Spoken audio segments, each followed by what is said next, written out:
ಯಾರಾದರೂ ಆಗಲಿ ಕಾನೂನಿಗೆ ವಿರುದ್ಧವಾಗಿ ಏನು ಕೆಲಸ ಮಾಡಿದರೆ, ಚಟುವಟಿಕೆ ಮಾಡಿದರೆ ಅವ್ರ ಮೇಲೆ ಕ್ರಮ ತಗೊಳ್ತಾರೆ. ಅವ್ರು ಯಾವ ಪಾರ್ಟಿ ಅನ್ನೋದು ಆಮೇಲೆ, ಪಕ್ಷ ಗಿಕ್ಷ ನೋಡೋಕ್ಕೆ ಹೋಗೋದಿಲ್ಲ. ಅಫ್ಜಲ್ಪುರ ಶಾಸಕರ ಆಪ್ತರು ಯಾರಾದರೂ ಇರಲಿ, ಎಲ್ಲರಿಗೂ ಆಪ್ತರಿರಲಿ, ಆದರೆ ಈ ಕಾನೂನು ವಿರುದ್ಧವಾಗಿ ಕೆಲಸ ಮಾಡು ಅಂತ ಹೇಳ್ತಾರೆ ಯಾರಾದರೂ, ಅವರಾದರೂ ಹೇಳ್ತಾರೆ ಆಪ್ತರು. ಅದರಿಂದ ಅವರು ಕಾನೂನು ಪ್ರಕಾರ ಏನು ಕ್ರಮ ತಗೋಬೇಕೋ ಅದನ್ನು ತಗೊಳ್ತಾರೆ. ಭೈರತಿ ಬಸವರಾಜ್ ಅವರು ಇನ್ನೂ ಕೂಡ ಸಿಕ್ಕಿಲ್ಲ ಸರ್, ನಾಪತ್ತೆ ಆಗಿದ್ದಾರೆ. ಸೊ ಹುಡ್ಕೋಕ್ಕೆ ಇನ್ನೂ ಯಾಕೆ ತಡ ಆಗ್ತಾ ಇದೆ? ನಿನ್ನೆ ಅಂತ ನಿನ್ನೆ ಅಥವಾ ಮೊನ್ನೆ ಆರ್ಡರ್ ಆಗಿರೋದು ಕೋರ್ಟಲ್ಲಿ.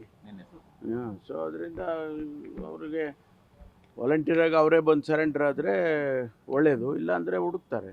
ವಿಧಾನಸೌಧದಲ್ಲಿ ಸರ್ ನಿಗೂಢ ಪ್ರಕರಣ, ಭೈರತಿ ಸುರೇಶ್ ಅವರ ಕಚೇರಿನಲ್ಲಿ ವ್ಯಕ್ತಿಯೊಬ್ಬರು 200 ಗ್ರಾಮ್ ಚಿನ್ನ ಮತ್ತೆ 1 ಲಕ್ಷ ಚಿಲ್ಲರೆ ಹಣ ಬ್ಯಾಗ್ ಇಟ್ಟು 2 ದಿನ ಆದ ನಂತರ ಬಂದು ನೋಡ್ತಾರಂತೆ, ಮಾಯ ಆಗಿದೆ ಅಂತೆ, ದೂರು ದಾಖಲಾಗಿದೆ.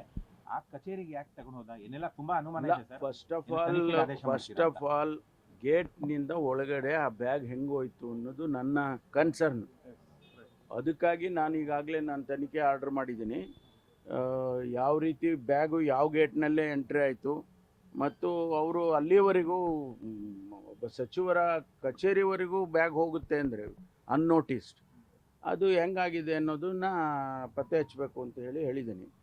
ಅದು ಇವತ್ತು ನಾಳೆ ಅವರು ನನಗೆ ಹೇಳಿದರು ಯಾರಿಗೆ ಕೊಡೋದಿತ್ತು ಎಲ್ಲ ನಾನು ಈಗಾಗಲೇ ಕಮಿಷನರ್ಗೂ ಹೇಳಿ, ಜಾಯಿಂಟ್ ಕಮಿಷನರು ಅವರು ಜವಾಬ್ದಾರಿ ತೊಗೊಂಡಿದ್ದಾರೆ, ಅದನ್ನು ಪತ್ತೆ ಹಚ್ತೀವಿ. ಯಾಕೆಂದರೆ ಅವರು ಕಳ್ತನ ಆಗಿರೋದು ಸೆಕೆಂಡ್ರಿ, ಆದರೆ ಅದು ಬ್ಯಾಗೇ ಹೆಂಗೆ ಬಂತು ವಿಧಾನಸೌಧದ ಒಳಗಡೆ ಅನ್ನೋಟಿಸ್ ಆಗಿ ಅಂತೇಳಿ. ಈಗ ನಮ್ಮ ಹತ್ರ ಅಲ್ಲೆಲ್ಲ CCTV ಕ್ಯಾಮ್ರಾಸ್ ಎಲ್ಲ ಇದೆ ಅಲ್ವಾ, ಅದರಲ್ಲೇ ಈಗ ಅವನು ಯಾರು ತೊಗೊಂಡೋಗಿದ್ದಾನೆ ಅವನು ಸಿಕ್ಕಿರೋದು, ನವೀನ್ ಅಂತ ಒಬ್ಬ ವ್ಯಕ್ತಿ.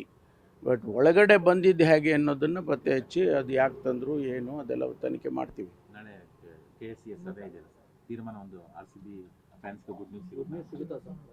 ಗುಡ್ ನ್ಯೂಸು ಬ್ಯಾಡ್ ನ್ಯೂಸು ಅಂತ ಏನಿಲ್ಲ. ಅಲ್ಲಿ ಅವರಿಗೆ ಜಸ್ಟಿಸ್ ಕುನ್ನಾ ಅವರ ವರದಿ ಪ್ರಕಾರ ಅವ್ರು ಏನೆಲ್ಲ ಕಂಪ್ಲೈ ಮಾಡಿದ್ದಾರೆ ಅಂತ ನೋಡ್ತೇವೆ. ಈಗಾಗಲೇ ನಾನು ಅದಕ್ಕಾಗಿ ಒಂದು ಕಮಿಟಿಯನ್ನೇ ಸೆಟಪ್ ಮಾಡಿದ್ದೆ.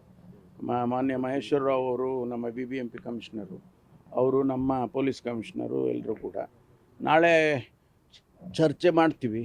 ಅದೆಲ್ಲವನ್ನು ಚರ್ಚೆ ಮಾಡಿ ಒಂದು short term, long term, medium term ಅಂತ ಹೇಳಿ ನಾವು ಮಾಡಿದ್ದಾರೆ. ಯಾಕೆಂದರೆ ನಾವು ಇಮಿಡಿಯೇಟಾಗಿ ನೀವೆಲ್ಲವನ್ನು ಮಾಡಿ ಅಂದರೆ ಮಾಡೋದಕ್ಕೂ ಅವ್ರಿಗೂ ಕಷ್ಟ ಆಗ್ಬೋದು. ಇಮಿಡಿಯೇಟಾಗಿ ಶಾರ್ಟ್ ಟರ್ಮ್ ಏನು ಕಂಪ್ಲೈ ಮಾಡಬೇಕಾಗಿದೆ ಅದನ್ನೆಲ್ಲ ಮಾಡೋದಕ್ಕೆ ಸೂಚನೆ ಕೊಟ್ಟಿದ್ದಾರೆ. ಅವರು ಎಷ್ಟು ಮಟ್ಟಿಗೆ ಮಾಡಿದ್ದಾರೆ ಅಂತ ಅವರು ವರದಿ ಕೊಡ್ತಾರೆ. ನಮ್ಮವರು ಕೂಡ ಈಗಾಗಲೇ ಹೋಗಿ ಇನ್ಸ್ಪೆಕ್ಷನ್ ಮಾಡಿದ್ದಾರೆ, 2 ಸಾರಿ ಮಾಡಿದ್ದಾರೆ. ಸೊ ಅವರ ವರದಿನೂ ಬರುತ್ತೆ, ಚರ್ಚೆ ಮಾಡ್ತೀವಿ. ಯಾವುದು ಸಮಾಧಾನ ಆದರೆ ಅಲೋ ಮಾಡ್ತೀವಿ, ಇಲ್ಲದೆ ಇದ್ದರೆ ಮಾಡೋದಿಲ್ಲ. ರೀಪೋಸ್ಟಿಂಗ್ ಆಗ್ತಿದೆಯಲ್ಲ, ಸಸ್ಪೆಂಡ್ ಆಗಿದ್ರಲ್ಲ ಅಧಿಕಾರಿ, ಅವೆಲ್ಲ ಆಗ್ತಾ ಇದೆ, ಅದೆಲ್ಲ ಆಗ್ತಾ ಇದೆ. ಈಗ ನಾರ್ಮಲ್ಲಿಗೆ ಬಂದಿದೆ ಎಲ್ಲ ಇವ್ರನ್ನ ರೀಇನ್ಸ್ಟೇಟ್ ಮಾಡಿ ಅವರಿಗೇನು ಪನಿಷ್ಮೆಂಟು ಮತ್ತೊಂದು ಕೊಡಬೇಕಾಗಿದೆ, ಎನ್ಕ್ವೈರಿಗಳು ಅದೆಲ್ಲ ಕನ್ಫರ್ಮ್ ಆಗುತ್ತೆ. ಆದರೆ ಅವ್ರನ್ನ ಅಷ್ಟು ಜನನ ಆಚೆ ಇಟ್ಟು ಸೀನಿಯರ್ ಆಫೀಸರ್ಸನ್ನು ಸಾಧ್ಯ ಇಲ್ಲ ಅಂಥೇಳಿ ಮುಖ್ಯಮಂತ್ರಿಗಳು ರೀಇನ್ಸ್ಟೇಟ್ ಮಾಡಿದ್ದಾರೆ. ಅದ್ರ ಮೇಲೆ ಪೋಸ್ಟಿಂಗ್ಸ್ ಎಲ್ಲ ಕೊಡ್ತಾ ಇದ್ದಾರೆ. 35 ಜನ ಶಾಸಕರು ವಿದೇಶಿ ಟೂರ್ಗೆ ಹೋಗ್ತಾ ಇದ್ದಾರೆ. Thank you. Pure crime sir. Latest ಹಾಗೂ ಇಂಟ್ರೆಸ್ಟಿಂಗ್ ಸುದ್ದಿಗಳಿಗಾಗಿ ಬಾಸ್ ಟಿವಿ ಕನ್ನಡ ಚಾನೆಲ್ನ ಸಬ್ಸ್ಕ್ರೈಬ್ ಮಾಡಿ, ಹಾಗೆಯೇ ಬೆಲ್ ಐಕಾನ್ ಪ್ರೆಸ್ ಮಾಡಿ. ಇದರ ಜೊತೆಗೆ Facebook, Instagram, X ನಲ್ಲೂ ಮಿಸ್ ಮಾಡದೆ ಫಾಲೋ ಮಾಡಿ.